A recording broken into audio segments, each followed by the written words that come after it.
This is Ben Doughty for Glenn McCrory's Voice of Boxing with Dimitry Salita, a former light welter world title challenger and these days promoter of Jarrell Big Baby Miller. How are you doing today?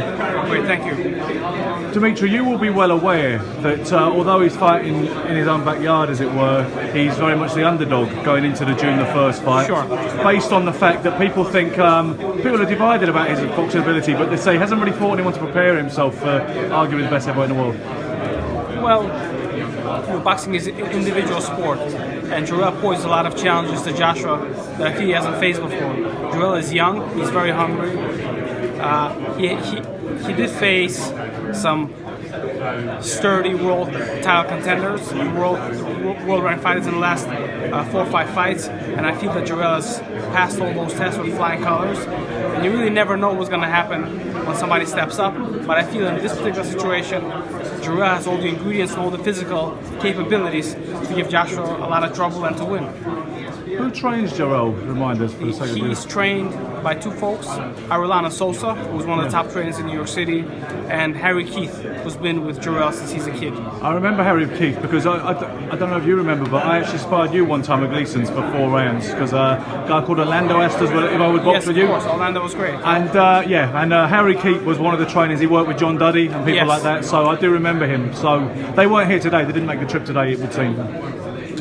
They're not here in London. Okay.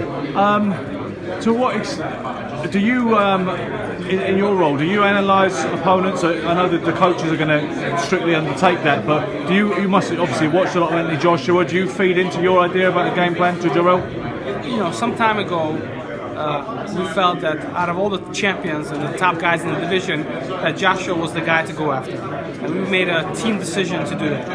And that's the reason why we've been working with, one of the reasons why we're working with Eddie so closely, is that we knew that this opportunity would come. I knew in my heart of hearts that at some point in time the fight with Anthony Joshua was going to happen. And it's finally happening on June 1st. Has it come as a surprise to you? Because obviously, this early, I mean?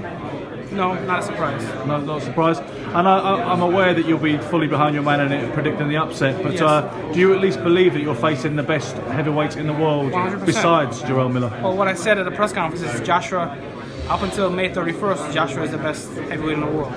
I mean, Fury and Wilder got a lot of momentum, it seems, by fighting each other. They got a lot of public That's obviously a great fight. Fury's a great fighter.